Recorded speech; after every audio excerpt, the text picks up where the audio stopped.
Steve Nelson is the author of First Do No Harm, Progressive Education in a Time of Existential Risk.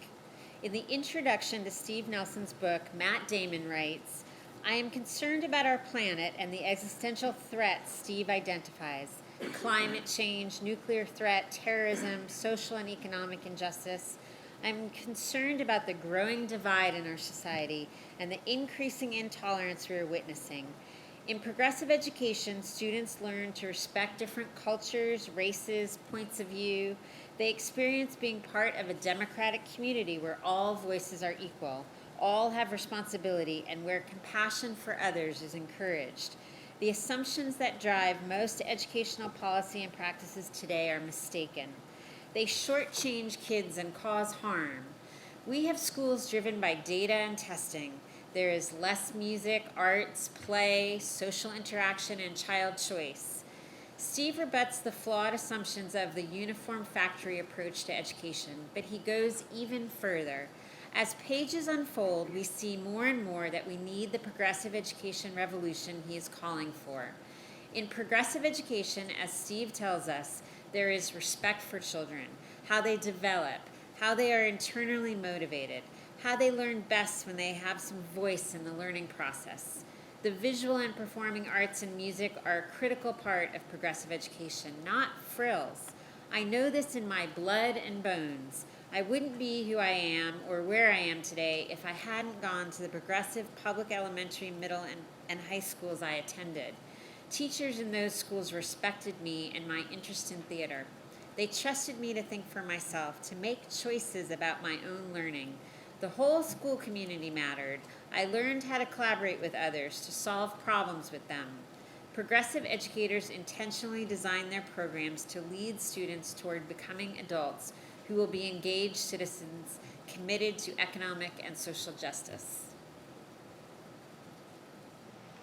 We kneeled beneath our desks, terrified and skeptical. It was the 1950s, and my classmates and I were among the many American children being trained to duck and cover.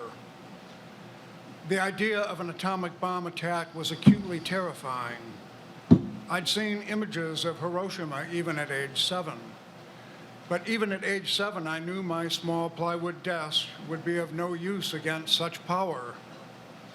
Now, 62 years later, I note that we don't subject 7-year-olds to such futile exercises in regard to the nuclear threat. We just don't talk to children about these things at all. And perhaps that's for the best. 7-year-old children should not live in mortal fear because of our moral failures. The moment my daughter was born, I rediscovered terror. Holding her pink and damp moments after her birth, I felt a sense of panic and responsibility. Partially fueled by a dollop of male grandiosity, I wondered how this fragile infant would survive in my care. This terror turned out to be fleeting and unnecessary. With or without me, she would walk, talk, and make her way fiercely through the world, as would my son, who was born almost exactly 3 years later. And so it went. My children are grown and thriving, and for several decades have been too busy to be terrified. But now, approaching the other bookend of my shelf life, I'm terrified again. I'm not afraid of my own death or eagerly anticipating it. It's a lovely thing about human existence, at least for those fortunate enough to live a full arc. As the end approaches, a sense of gentle resignation seems to emerge. I don't know anyone in the later years who's afraid of dying. So I'm not afraid, but I'm sometimes terrified. This terror arises unbidden when I think about my 3 grandchildren. I imagine them in the path of nuclear incineration. I worry that they might have to navigate a barren world, facing horrible human-induced climate events, or the day when clean water becomes a precious commodity, even in our wealthy nation. I see them helpless in the face of man's inhumanity to man, genocide, bigotry, cruelty, and indifference. It's the only thing I fear about death, being gone and unable to hold them, love them, if the earth becomes inhospitable and life becomes unbearable.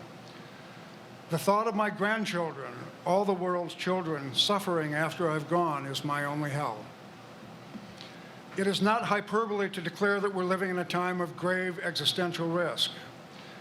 The nuclear threat of the 1950s is child's play compared to the world today. Russia, the UK, France, China, North Korea, India, Pakistan, and Israel all have nuclear weapons. Barack Obama has declared a 30-year, $1 trillion plan to modernize our deadly nuclear arsenal. The acceleration of climate change, as evidenced by rising global temperatures, the loss of the ice shield, and other alarming signs, should terrorize every rational person. We are losing species and biodiversity at an increasing rate, and we're depleting the Earth's resources. Racism, religious fanaticism, and intolerance are igniting flash fires of terror all around the world, whether in the Middle East, sub-Saharan Africa, a cafe in Paris, a church in Charleston, or a nightclub in Orlando. But the terror is not only in these global threats. My childhood's duck and cover is today's shelter in place.